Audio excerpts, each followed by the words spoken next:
Quem aqui hoje trouxe a palavra de Deus? Trouxe a palavra de Deus? Eu gostaria que você abrisse no livro de João. João, capítulo 4. Você que encontrou, coloque a palavra do Senhor sobre o seu coração. Se você esqueceu a Bíblia, coloque a mão sobre o seu coração.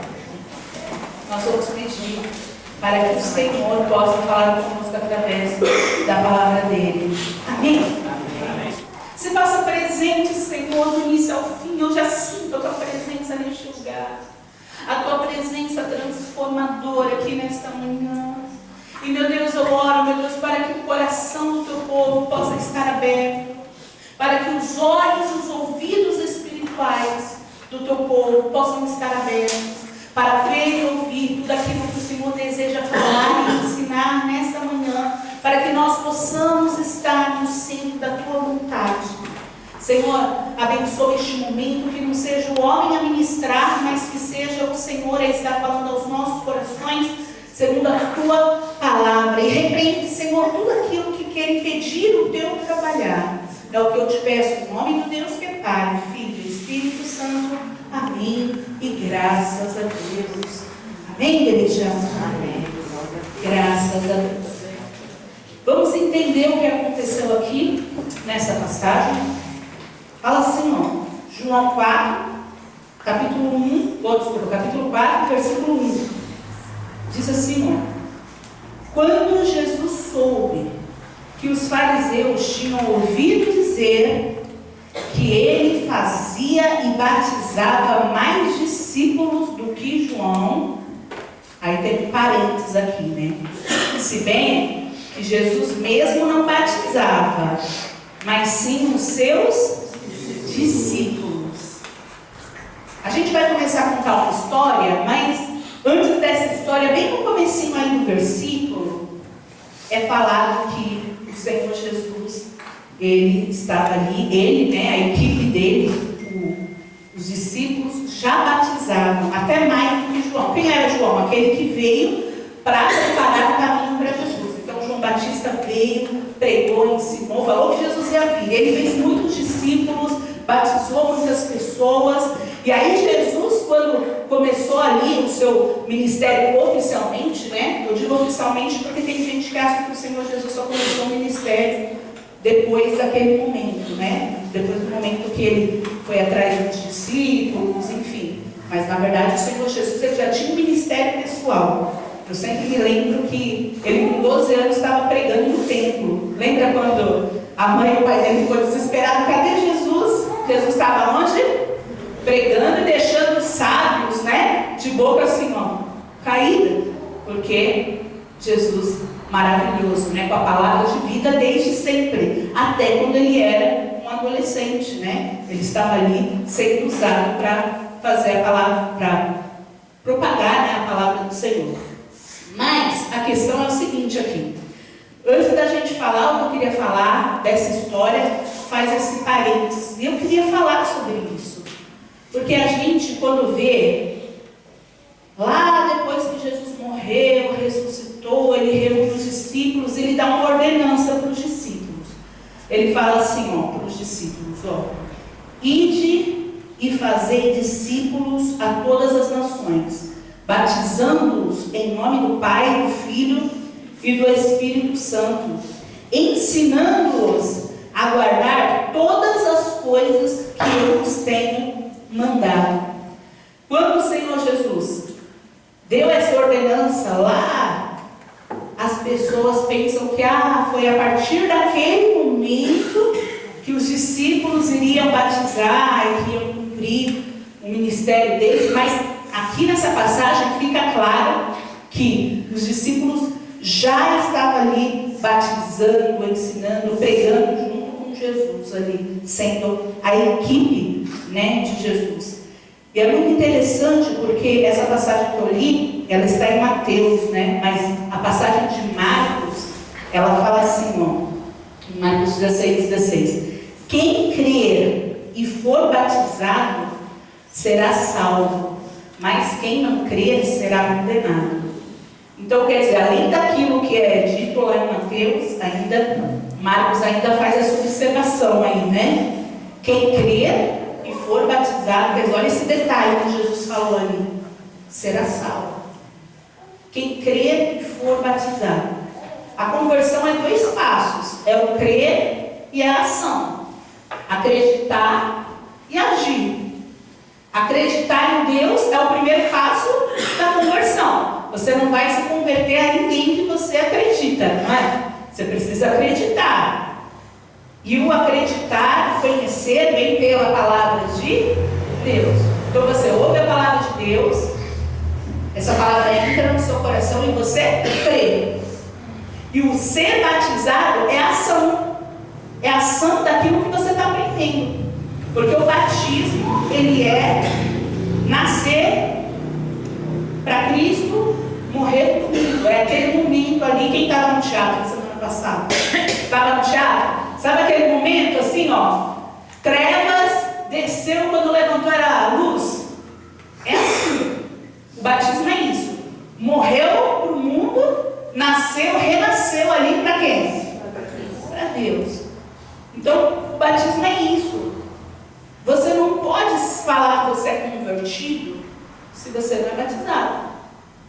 Então, o batismo é muito importante. Porque primeiro você crê. E o batismo é o que materializa esse crer. É a atitude, a decisão de me batizar. Eu estou materializando a minha crença. Eu estou ali, assinando o meu contrato de que é isso que eu quero da minha vida. Então eu creio no que Jesus falou e eu mudo de vida. Isso é o batismo. Essa mudança. E a mudança é muito importante. Nós vamos continuar lendo aqui essa passagem de João. Vamos voltar lá para onde a gente estava.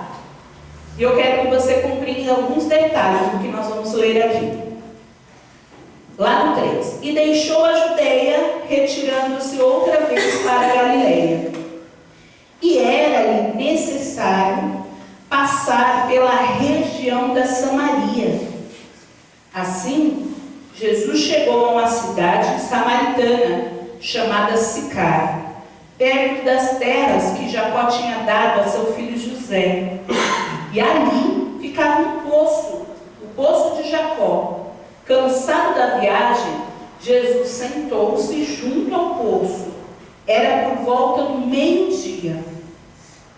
Nisso, veio uma mulher samaritana tirar água. E Jesus lhe disse: dê-me um pouco de água, pois seus discípulos tinham ido à cidade comprar alimentos. Então, Jesus chegou nesse local, nessa cidade, aí, enquanto os discípulos foram comprar, ele se assentou do lado do poço. E aí, para você pegar água do poço, você tem que ter ali as ferramentas necessárias, né? E Jesus apenas se assentou, ele não tinha as ferramentas necessárias para poder pegar a água daquele poço. E aquela mulher chegou ali, provavelmente com o seu balde, provavelmente com as suas cordas, com as suas ferramentas, e ela foi tirar a água. O que Jesus fez? Pediu para ela a água. Quando Jesus pediu para ela a água, olha o que aconteceu aqui, ó. Então, a mulher samaritana perguntou a Jesus: como, sendo o Senhor um judeu, pede água a mim, que sou mulher samaritana?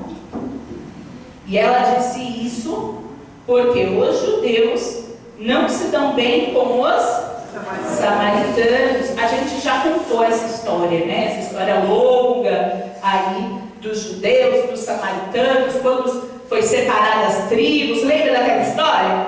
E passaram muitos anos. Ainda assim, os judeus, os samaritanos, tinham essa rincha, esse problema entre eles ali. E ali ela ficou espantada, porque os judeus jamais falariam ali com os samaritanos não falam com os judeus, eles tinham assim um distanciamento. E aquela mulher olha e ela fala: poxa, o senhor sendo judeu, está me pedindo água?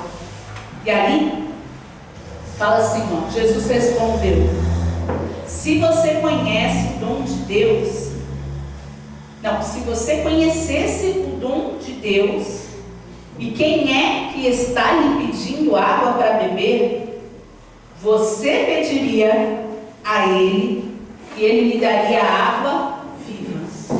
Então, olha só, quando ela fala, o Senhor está me pedindo água, sendo um judeu, e aí ele fala assim, se você soubesse, em outras palavras, se você soubesse quem eu sou, era você que estava me pedindo água aqui. Era você que estava pedindo água. Uma água comum? Não. Uma água especial. Uma água viva. E aí, ao que a mulher respondeu lá no 11, ao que a mulher respondeu, o Senhor não tem balde e o poço é fundo. De onde vai conseguir essa água viva? Para um pouquinho. Jesus, ele estava falando do físico ou do espiritual quando ele falou sobre as águas vivas? Espiritual. Mas essa mulher, ela não estava compreendendo que aquilo era espiritual. Então, quando Jesus falou, se você soubesse quem eu sou, era você que estava pedindo para mim, ela já foi contestar. O Senhor não tem nenhum balde aí. O poço é fundo. Como que o Senhor vai me dar essa água aí? Como que o Senhor me daria? Olha ela olhando só o quê? Físico. Só a parte física.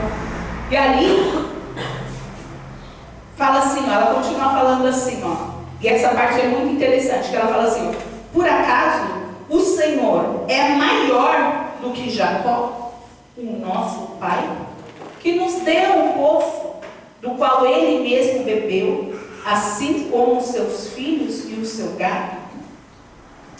Você compreende aqui que essa mulher, ela tinha um entendimento, né? Essa mulher ali, ela era uma religiosa. O Senhor seria maior do que o nosso pai, Jacó, que nos deu esse poço, que bebeu desse poço, com seus filhos, seu gado. Quem seria o Senhor, né? E aí Jesus respondeu, quem beber desta água voltará a ter sede, mas aquele que beber da água que eu lhe der, nunca mais terá sede. Pelo contrário, a água que eu lhe der será nele uma fonte a jorrar para a vida eterna. Olha só, Jesus ali, querendo que aquela mulher parasse de olhar de forma física e olhasse de forma espiritual. Às vezes é a gente na nossa vida, Deus querendo nos mostrar lições espirituais e a gente ali, ó, com a mente fechada, só olhando para os nossos olhos, não consegue enxergar. E às vezes Deus tem algo maior lá na frente, Deus tem planos, Deus quer nos ensinar coisas grandes. Às vezes a gente olha, tira uma palavra e Deus quer nos ensinar coisas grandes e a gente fica ali, ó, focado no físico. Essa mulher estava focada em Jesus ali, ó, agora insistindo para que essa mulher compreendesse o quê? Se eu beber dessa água, o quê?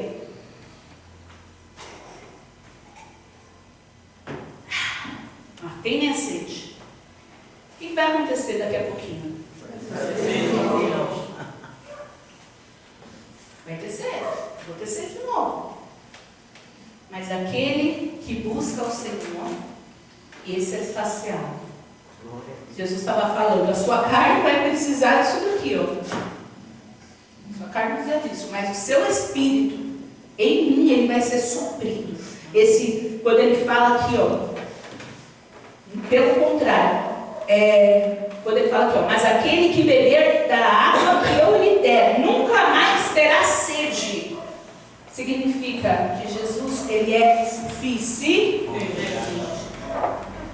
Significa que se você buscar o Senhor, ele vai ser suficiente na sua vida. Todo o resto vai estar aqui ao seu redor, mas ele é o centro. Ele é o centro. Se você buscar Jesus, Você buscar com todo o seu coração, Ele vai preencher o teu coração por completo. E preencher o teu coração por completo, as coisas que acontecem ao seu redor são só complementos. Então, se o seu casamento é uma bênção, oh, que bênção que é.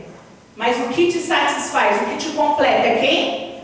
Jesus. Sua vida sentimental é um ponto da sua vida. Tem gente que vive buscando a felicidade aí, né?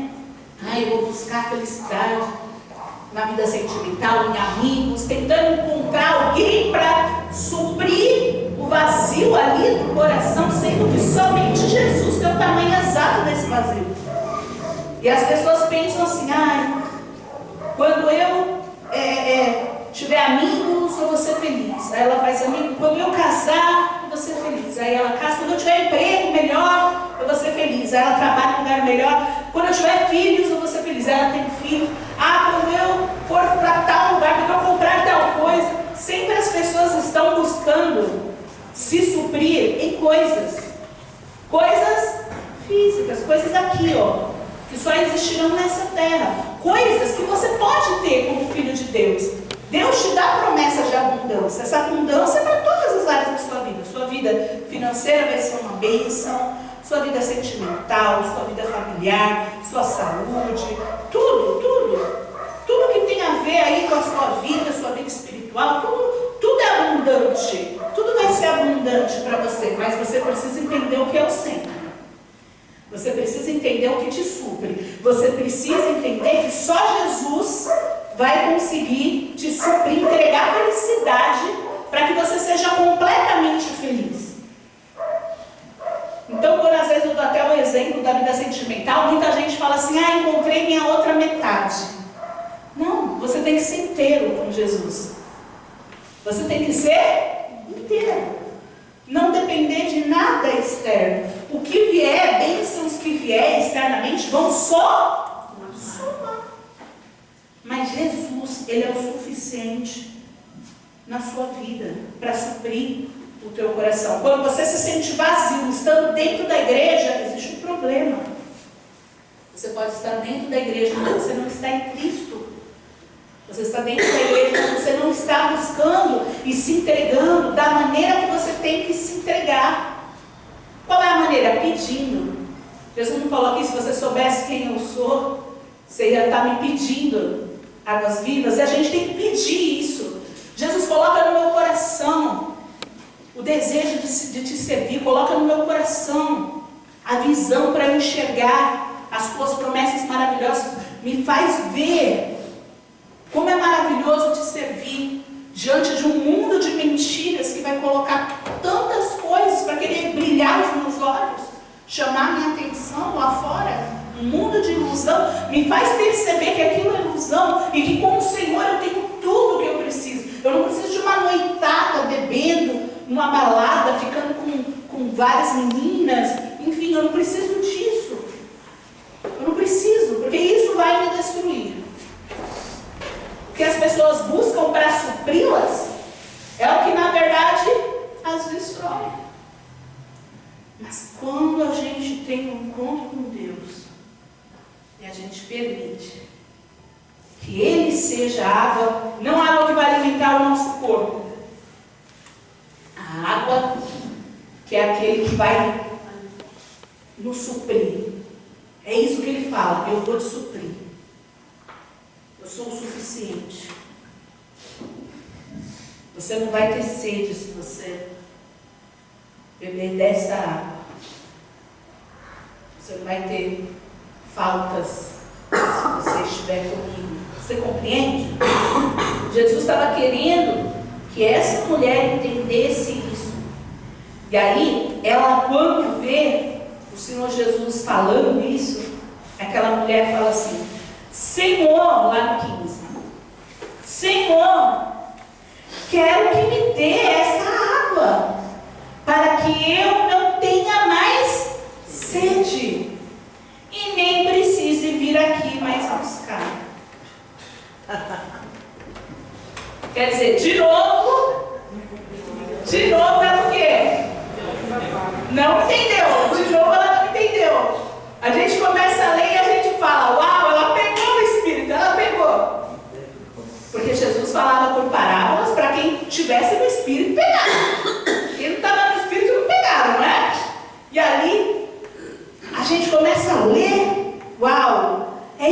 Senhor, é isso que eu quero. Porque eu nunca mais vou precisar vir buscar aqui água nesse poço.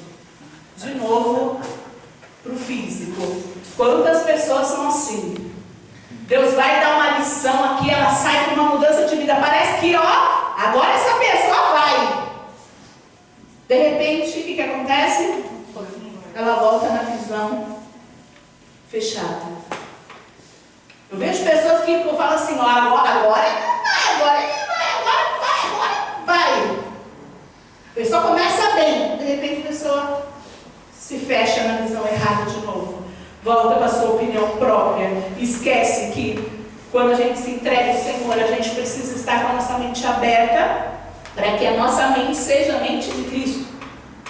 E a mente de Cristo é a opinião de Cristo. Mas é difícil. As pessoas, elas parecem que vão, e aí no meio do caminho às vezes não vão. E Jesus aqui, ó, insistindo. Quando essa mulher fala isso, Jesus ele pega e fala assim, lá no 16, Jesus disse, mulher, vá, chame o seu marido e volte aqui. Jesus ouve aquilo, ele fala, chama o seu marido e vem aqui. E aí, essa mulher responde ali, não tenho marido. Então Jesus lhe disse, você tem razão ao dizer que não tem marido, porque já teve 5, e esse que agora tem não é o seu marido. O que você disse é verdade. Jesus quis humilhar aquela mulher? Você acha que Jesus ele queria humilhar essa mulher? Jamais. Por que ele toca nesse ponto? Porque se ele estava ali para evangelizar aquela mulher, para fazer aquela mulher mudar de vida, para ser a chance para a vida daquela mulher, se ele estava ali para tentar ela fazer entender, se ela queria, se ela ali se abriu para algo ainda sem entendimento, mas ela se abriu para a ideia de eu quero, eu preciso. Ele fez ela voltar aonde?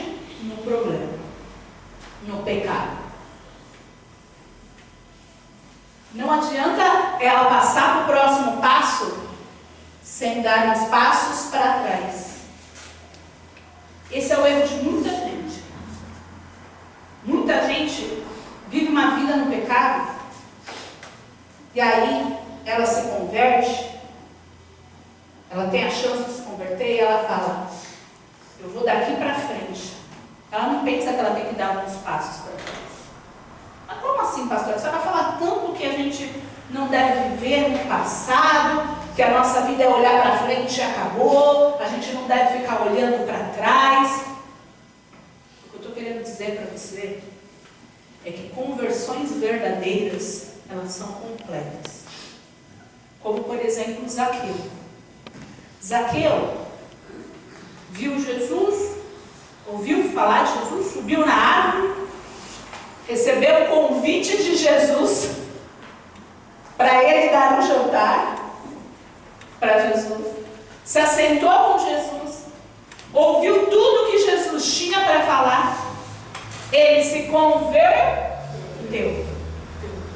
E a conversão é dar alguns passos para trás. Ele dá uns passos quando ele fala assim, eu vou consertar agora o meu erro. Eu vou consertar o meu erro. Eu vou devolver tudo o que eu roubei e muito mais. Tudo que foi roubado ia ser muito fácil. Ele, com todo o dinheiro que ele roubou, agora ser o quê? Convertido. E agora convertido, ele usufruir do dinheiro que ele roubou. A verdadeira conversão, ela dá passos atrás. Quando você quer a mudança, você precisa consertar a sua vida. Consertar a sua vida. É melhorar o que precisa melhorar. Não é só falar, eu vou me batizar e acabou. Não.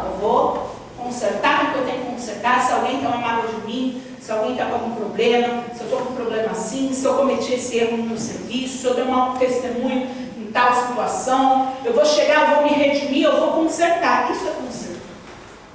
É você dar alguns passos atrás. E Jesus quis voltar lá atrás para ele identificar. Realmente, você já teve vários maridos, mas esse que você está agora não é seu marido. Ou seja, essa mulher estava ali em prostituição, enfim, adultério, vai se saber quem era este homem que estava com ela, mas que não era o marido dela. Pecado tinha ali, sabe? Pecado tinha ali. E aí, aquela mulher, quando ouve isso, ela fala assim: agora eu sei que o Senhor é um profeta. Nossos pais adoravam nesse monte, e vocês dizem que em Jerusalém é o lugar onde se deve adorar. E Jesus respondeu: mulher, acredite no que eu te digo. Vem a hora em que nem neste monte e nem em Jerusalém vocês adorarão o Pai. Porque vocês adoram o que não conhecem. Nós adoramos o que conhecemos, porque a salvação vem dos judeus. Mas vem a hora, e já chegou, ou seja, a hora é agora, em que os verdadeiros adoradores adorarão o Pai em espírito e em verdade. Porque são esses que o Pai procura para seus adoradores. Deus é espírito, e é necessário que os seus adoradores o adorem em espírito e em verdade. Aquela mulher ouve aquilo e ela fala assim, quando Jesus pega e fala, dos maridos, ela fala: o Senhor é profeta. Por quê? Ele estava falando dos erros dela ali. E aí ela, de repente, ela vira e ela fala, ela dá uma mudança ali de assunto. Ela fala: aonde que se deve adorar? Porque os samaritanos falavam que era para adorar no monte, os judeus falavam que era para ir para o templo, cada um falava uma coisa. Aonde que se deve adorar? O que é o certo, então? E aí Jesus fala assim: já chegou a hora, a hora é agora, em que os verdadeiros adoradores adorarão o Senhor em espírito e em verdade.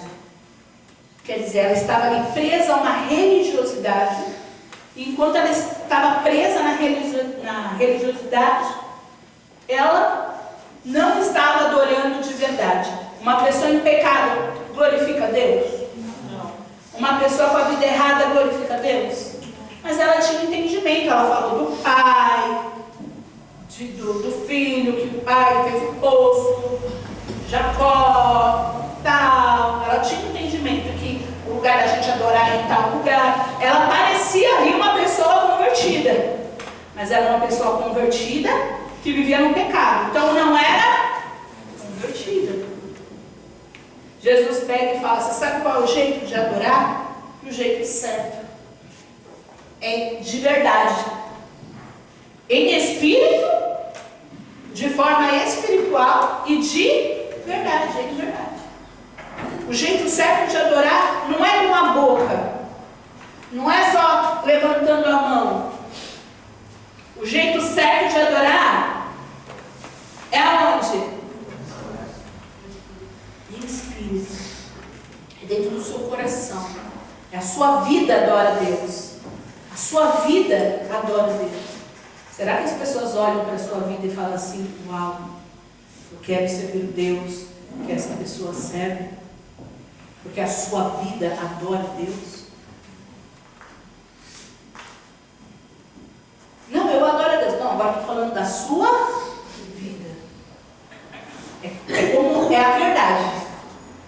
Porque o que tem de pessoas que falam que adoram a Deus com a boca, basta você olhar para a vida e você sabe que a pessoa não adora. Ah, eu estou julgando. Você está vendo? Se você lê a Bíblia, você sabe se a pessoa de fato adora a Deus com a boca ou com a vida. As pessoas precisam olhar para a nossa vida. A nossa vida tem que adorar o Senhor. Você consegue entender isso? A nossa nossa vida precisa adorar. A Carol, por exemplo, vai se batizar, a vida dela tem que adorar o Senhor. Então ela vai sair daqui transformada. Ela não vai adorar o Senhor só aqui na igreja. Vai ter que chegar, por exemplo, lá fora, aonde não tem pessoas de fé, onde a pastora não está olhando, onde não tem ninguém de fé, na escola dela, onde tem pessoas que não servem a Deus. E ela vai ter que servir, vai ter que ser de verdade. Você compreende o ser de verdade? Não é de mentira. Isso aqui não pode ser um teatro. O batismo não pode ser um teatro. O batismo tem que ser realidade. O batismo precisa ser a realidade. A gente precisa decidir. Você que já se batizou, e aí você saiu e não adora a Deus, então esse batismo não foi de verdade. Então o batismo não foi de verdade. Quantas pessoas não se batizaram de verdade? Porque entraram secas e saíram molhadas. Tomaram banho. Por que tomam banho? Porque não tomou uma decisão real. É uma decisão adorar a Deus em espírito e em verdade, do jeito certo. É uma decisão você dar alguns passos atrás, consertar os seus erros. Consertar os seus erros. Já que você decidiu entregar seu coração ao Senhor, eu vou consertar os erros. É uma decisão. Você consertar o que precisa ser consertado para você seguir a sua vida com Deus, ser livre. Ser livre. Às vezes algo na sua vida não vai bem, porque você falta conserto. E você fala, ah, não, isso daí já passou. E às vezes falta um conserto ali, para você se libertar daquilo e, agora vai dar tudo certo. Essa é a vida que Deus tem para você. É a vida com Ele. É a vida verdadeira. É a conversão verdadeira. Ele quer verdadeiramente fluir no seu coração. E fluir significa fluir, transbordar, sabe? A sua vida ser tão abençoada que transborda. E as pessoas olham e falam, uau. Você está conseguindo entender? É sobre isso. E quando eu falo que as pessoas têm que olhar e falar, eu quero servir o teu Deus, eu não estou falando sobre perseguição, porque você vai ter gente que vai olhar para você e vai falar, crentinha, principalmente na escola, serviço. Essas pessoas, elas podem falar o que elas quiserem, elas só não podem falar a verdade. O que significa? Ela falar que você está fazendo algo errado. Essa é crente. Vai na igreja, ora na igreja, aqui na escola faz tal coisa. Ela pode falar o que ela quiser. Só não pode ser verdade. E se for verdade, então precisa ter conserto. Precisa ter conserto. Então perseguição vai vir de todo lado. Mas igual eu sempre falo para minha filha, você vai ser perseguida até o ponto que as pessoas vão olhar para você e uma hora elas vão ceder. Uma hora elas vão falar, pô, você é tão feliz. Eu tenho um monte de problema. Ela estava falando com as amigas dele, fala dos problemas e tal. Por quê? Porque tem que ver tipo uma diferença. Ver que, poxa, eu posso orar pela sua vida. Sabe? As pessoas precisam ver. Igual, os fariseus viviam perseguindo Jesus. Mas o que os fariseus falavam de Jesus era verdade? Não. Então tinha os que perseguiam Jesus e no meio dos que estavam ali ao redor de Jesus, os fariseus perseguindo, tinha aqueles que ouviam o que Jesus tinha para falar e tinham a vida transformada. Porque olhavam para Jesus e falavam, esse homem verdadeiramente é o Filho de Deus. Isso, quando a gente lê a Bíblia, a gente vê muitas passagens se repetindo justamente isso. Alguém olhando e falando, esse homem é verdadeiramente o Filho de Deus. Essa pessoa é verdadeiramente o Filho de Deus. Porque as pessoas poderiam perseguir ali, poderiam ter os que não abrem mão. Mas na sua grande maioria tinha ali a pessoa que viu o que ele falava, via a vida dele e falava, viu os milagres que ele fazia, falava, que olhar para a gente e falar verdadeiramente: você é filho de Deus. As pessoas precisam olhar para a gente e enxergar isso. A gente não veio de Deus? Deus não desenhou a gente a imagem e semelhança dele? A gente é parecido fisicamente com Deus. Ele desenhou a gente a imagem e semelhança. Mas você acha que foi só fisicamente? Você acha que é só o físico? Não. A gente precisa se parecer com ele. Ter o caráter dele. Buscar esse caráter. Vocês estão conseguindo entender? Em João 3, 18, fala assim, ó: quem crê nele não é condenado, mas quem não crê já está condenado, porque não crê no nome do Filho unigênito de Deus. É muito interessante porque quem crê nele está suprido. Você não é condenado. Se você não crê, você já está condenado. Já está. Eu já estou condenado se eu não crer no Senhor. Se eu não acreditar no Senhor. Eu já estou condenado. Lá, Jesus fala, né? Aquele que crê e for batizado será salvo. Quem não crê será condenado. Ele está falando ali de salvação, da vida eterna. Quem não crê será condenado. Vai acontecer, será.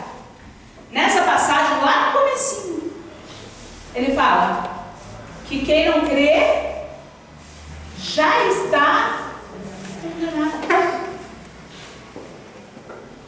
E por que já está condenado? Porque além de você além de a pessoa que não está na fé, além dela ser condenada, lá na frente, quando ela morrer, ela ser condenada a passar a eternidade longe de Deus, você viver nessa terra longe de Deus também é uma condenação, também é algo terrível.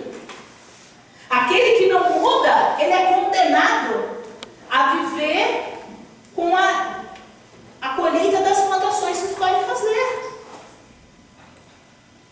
Então, aquele que não muda é condenado já aqui, a ter uma vida ruim aqui. E se a pessoa não mudar e morrer longe da presença de Deus, ela vai ser condenada a passar a eternidade longe de Deus. Então, eu digo uma coisa para você: precisa existir a decisão da mudança, porque o batismo é a decisão da mudança. O batismo é a decisão da mudança. Lembra de Paulo? Paulo, para ser quem ele ia ser, para se tornar a pessoa que ele se tornou, Paulo precisou começar com Deus. Qual foi o começo? Batismo. O começo foi o batismo. Esse foi o começo da vida de Paulo com Deus. Foi quando ele se batizou. Porque o batismo, ele é a mudança, ele é a transformação. Eu estava contando para os adolescentes no culto de quinta, né? Que a pastora Vilma faz com os adultos aqui embaixo. Eu faço o culto com os adolescentes lá em cima. E aí eu estava contando para eles do meu testemunho. Do dia que eu fui batizada. Eu não tinha tomado a decisão de me batizar. E naquele culto, num culto específico, Deus usou a boca do pastor que falou assim, ó, tocou muito no meu coração. Eu abri o meu coração, porque Deus só toca quando a gente abre. Aquele dia eu estava diferente, sabe? Eu estava vindo, aprendendo, já me preparando, mas eu ainda estava assim, meio ainda com um jeito mundano, porque eu não tinha orientação. Eu ia para o culto, eu não tinha orientação. Naquele dia eu estava com uma saia curtinha, não tinha orientação. Estava indo já para a igreja, mas eu estava com uma saia bem curta. E aí, eu ali, o pastor falou, ó, vai ter o batismo, tal. Me deu uns 5 minutos, eu falei, vou me batizar. Quando eu falei, vou me batizar, eu falei para minha mãe, vou batizar. Minha mãe, nossa, mas você roupa? Eu falei, não tem, mas eu vou. Lembra disso? Mas não tem lá no Braz. Eu vou. E aí, a minha mãe falou assim, mas você tem um problema no ouvido. Eu estou sem o seu aparelho aqui. E eu tinha um problema seríssimo. Se caísse uma gota d'água, eu não podia tomar banho sem meu aparelho no ouvido. Se caísse uma gota d'água, meu ouvido infeccionava e vazava coisa assim, ó, de meio copo de pus com sangue que lavava ele assim, lavava. Era uma doença que eu tinha e eu precisava utilizar. Eu sentia assim, ó, 2, 3, 4 às vezes dia de dor insuportável, que eu não conseguia levantar da cama, não conseguia ir para a escola, não conseguia fazer nada, uma coisa horrorosa.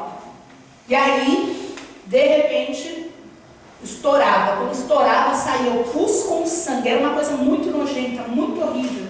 E era assim, ó, tipo, você virou e derrubou água? Não, uma gota, que às vezes eu tomando um banho e não voou. Era uma coisa assim, muito diabólica, assim. Uma coisa muito louca mesmo. E aquele dia, minha mãe falou, eu estou sem o seu aparelho aqui. E aí, eu falei assim, não, mas eu vou assim, sem um aparelho. Vou sem roupa, vou sem aparelho, eu vou. E ali, eu coloquei no meu coração, e na hora que estava ali a fila para o batismo, o diabo quis jogar no meu coração assim, você vai ficar com dor de ouvido. Na hora eu falei, não importa, vamos batizar. E eu fui. Na hora que o pastor abaixou minha cabeça na água, eu tive uma explosão na cabeça. Pá, pá! Meu ouvido, na hora. Na hora que explodiu, eu falei, lascou tudo agora. Levantei, caçaia que eu tinha. Quando eu levantei, eu já peguei a blusa do meu pai. Presta a blusa, amarrei aqui na cintura. Algo já estava o quê? Me incomodando. Eu não tinha orientação. A orientação que vocês têm, eu não tinha. A igreja era grande, não tinha orientação, o pastor... Era raso a parte de ensinamento. Eu não tinha orientação. Até então eu não estava num grupo de jovens, num lugar onde eu estava sendo assistida. Eu não tinha orientação. Então eu estava na igreja, mas estava com aquela roupa. Quando eu saí, meu coração ali, na hora, eu me incomodei, porque eu tive que colocar de volta, depois do batismo, uma roupa que eu estava. E ali, eu peguei e coloquei a roupa do meu pai, a blusa do meu pai, eu lembro que eu amarrei assim, a blusa, e fui embora. Mas essa mudança, não pode ser igual, sabe? O antes e o depois. O antes do batismo e o depois, se for igual, dá errado. A decisão tem que ser o quê? A mudança. Então, é importante você compreender que batismo é mudança. É importante você compreender que Jesus batizava as pessoas, os discípulos, né, de Jesus, a gente fala Jesus, mas eram os discípulos ali, a comando de Jesus, os discípulos de João Batista, a comando ali, junto com João Batista, eles batizavam, mas era pregado a mudança. O batismo é a decisão. Então, quem crê e for batizado, eu acredito e eu carimbo ali esse crer, sabe? Eu findo ali esse crer com a decisão do agir, eu agir. Então, ao acreditar e eu agir. Essa precisa ser a nossa vida. Amém, pessoal? Se você quer ter uma vida diferente com Deus, você tem que tomar a decisão da mudança. Fala, Jesus, eu quero ser diferente. Porque se você quiser ser comum neste mundo, você vai continuar fazendo as mesmas coisas que todo mundo faz. Todo mundo faz um monte de coisa. Se você quer ser comum, nós estamos no final dos tempos. Jesus tem mandado tantas palavras de fim dos tempos. Ontem na fábrica até falava para as meninas. Porque a gente fica naquela coisa assim, uau, a gente vai crescer, nós vamos ser uma multinacional, tal, vamos crescer, vamos trabalhar, vamos crescer, lá na frente a gente vai ser uma multinacional, e a gente tem essa fé.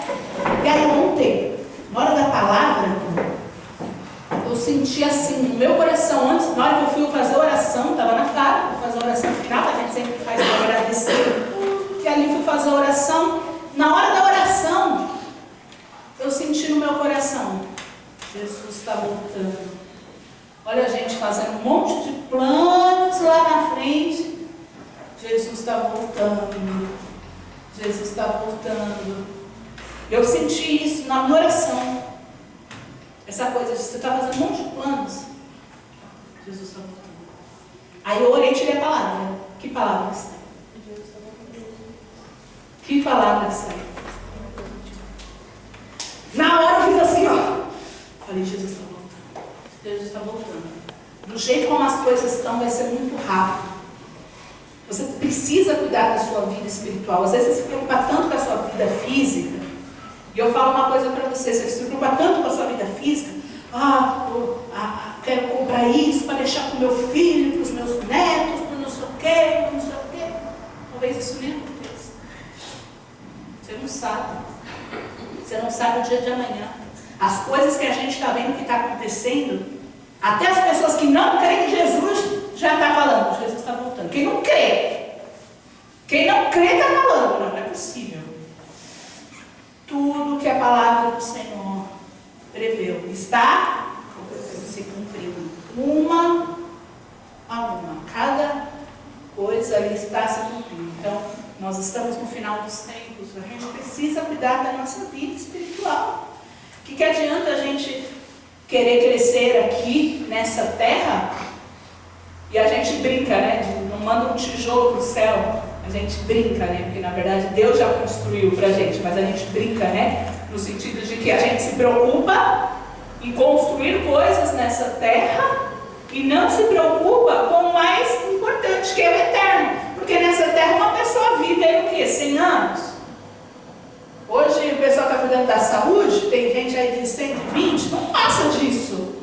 Quando chega é um milagre, não passa disso. Então, a vida nessa terra é tão curta versus uma eternidade. Eternidade tem data de fim? Qual é o tempo da eternidade? Para sempre. Então, as pessoas se preocupam aqui, ó, com o físico. As pessoas se preocupam em beber a água que não supre. Por que não supre? Porque tudo que a gente conquistar nessa terra não supre. Você fala assim, quando eu tiver aquele tênis bonito, eu vou ser feliz. Você compra o tênis, quando eu tiver uma bicicleta, os adolescentes, aí eu vou ser feliz. Aí você compra a bicicleta, ele cresce. Aí quando eu tiver um carro, aí você compra um carro, aí eu vou ser feliz agora. Aí você compra aquele carro, aí você fala, agora eu quero outro carro. Os carros não sou mais feliz com esse. Porque não supre. Não supre. Coisas terrenas não suprem. Não fica tentando suprir a sua vida em coisas terrenas. É aquilo que eu falei. Você vai ser abençoado, bem sucedido, vai trabalhar, vai crescer, prosperar. Amém. Mas não tenta suprir a sua vida no físico, que você vai ser infeliz. Você vai precisar buscar aquele que vai estar dentro do seu coração e vai te transformar a pessoa mais feliz. A pessoa mais feliz que você poderia ser. Amém? Amém. Todo o resto vai ser só bênçãos para você contar e testemunhar. Mas você vai ser feliz com Deus no seu coração. Me deu livre acesso, Jesus me deu o direito de poder chamar Deus de Pai, sou filho dele. E vou estar consagrando aqui essa água com o óleo do Cordeiro, que é o representante do Espírito Santo, né? E representando aqui, que aqui seja as águas do Rio Jordão, assim como Jesus foi batizado um dia, que essa água seja consagrada e abençoada, representando estas águas. As mesmas águas que Jesus se batizou, a Carol vai estar se batizando nesse momento, em nome de Jesus. Amém e amém. Graças a Deus.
Carol, hoje você começa uma nova vida com Deus.